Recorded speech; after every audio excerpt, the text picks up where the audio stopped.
లక్ష డబ్బులు. ఎన్ని? 1000 గొంతులు, లక్ష డబ్బులు అనే ప్రోగ్రాన్ని హైదరాబాద్లో ఏర్పాటు చేయడం జరిగింది. ఈ 1000 గొంతులు ఏంటంటే మనకు జరిగినటువంటి అన్యాయాన్ని మన గొంతు ద్వారా మనం మాట్లాడాలి. మన ఎస్సీలకు ప్రధాన జీవనాధారం ఏంది?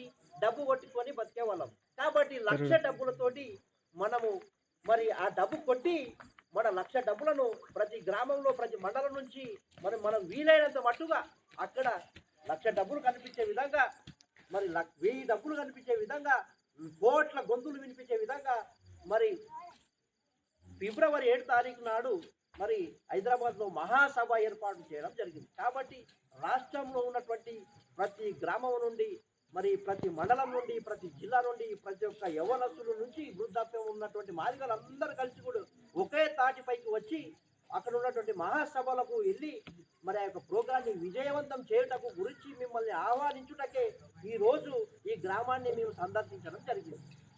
అదే కారణం. అయితే మరి వ్యతిరేకిస్తున్నారు మాలలో వ్యతిరేకిస్తున్నారు అంటే ఎవరు వ్యతిరేకిస్తున్నారంటే మరి భారతదేశంలో ఉన్నటువంటి కాంగ్రెస్ పార్టీలో ఉన్నటువంటి మరి మాల జాతికి సంబంధించిన మరి ఖర్గే అనే కాంగ్రెస్ పార్టీ జాతీయ అధ్యక్షుడు అయినటువంటి ఖర్గే గారు మాల జాతికి సంబంధించిన వ్యక్తి. మరి ఆయన కూడా ఎందుకంటే తన కులాన్ని తను పాడు చేసుకోలేడు కాబట్టి మాదిగలకు అడ్డంగా ఈ మన ఖర్గే గారు పోరాడుతున్నారు. జాతీయ కాంగ్రెస్ పార్టీ అధ్యక్షుడు. అదేవిధంగా రెండవదిగా రాష్ట్రంలో ఉన్నటువంటి మరి ఇంకొక 3 వ్యక్తులు ఉన్నారు. మరి మన తెలంగాణ రాష్ట్ర పార్టీ మరి కాంగ్రెస్ ఉప అధ్యక్షుడు మరి ఉప ముఖ్యమంత్రి మాల జాతికి సంబంధించిన వ్యక్తి. అదేవిధంగా స్పీకర్ గారు కూడా మాల జాతికి సంబంధించిన వ్యక్తి. అదేవిధంగా ఇంకొక వ్యక్తి ఏమున్నాడంటే ఆయన మంత్రి ఉన్నాడు.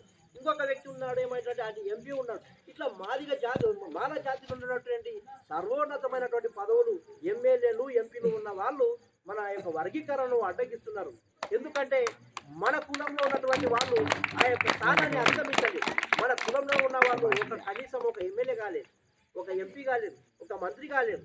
కాబట్టి వాళ్ళు మంత్రులు అయ్యారు, ఎంపీలు అయ్యారు, ఎమ్మెల్యేలు అయ్యారు. కాబట్టి మాలలు ఈ రోజు వాళ్ళ అధికారాన్ని అడ్డు పెట్టుకొని ఈ వర్గీకరణని మరి అడ్డుపడే ప్రయత్నం చేస్తున్నారు. కాబట్టి వీటిని అన్నిటిని తిప్పికొట్టి మహాసంఖ్యలో ఒక యుద్ధం లాగా మన గొంతును మరి 7 తారీఖు రోజు మరి హైదరాబాద్లో వినిపించేలాగున ప్రతి గడపకు ప్రతి గ్రామం నుంచి ఈ గ్రామం నుంచి కూడా వేల సంఖ్యలో ప్రజలందరూ మరి ఆ ప్రోగ్రానికి హాజరయ్యి ప్రోగ్రాన్ని విజయవంతం చేయాలని కోరుకుంటూ ఇచ్చినటువంటి గ్రామ పెద్దలకు మరి ధన్యవాదాలు తెలుపుకుంటూ ఈ ఉపన్యాసాన్ని ముగిస్తున్నాను.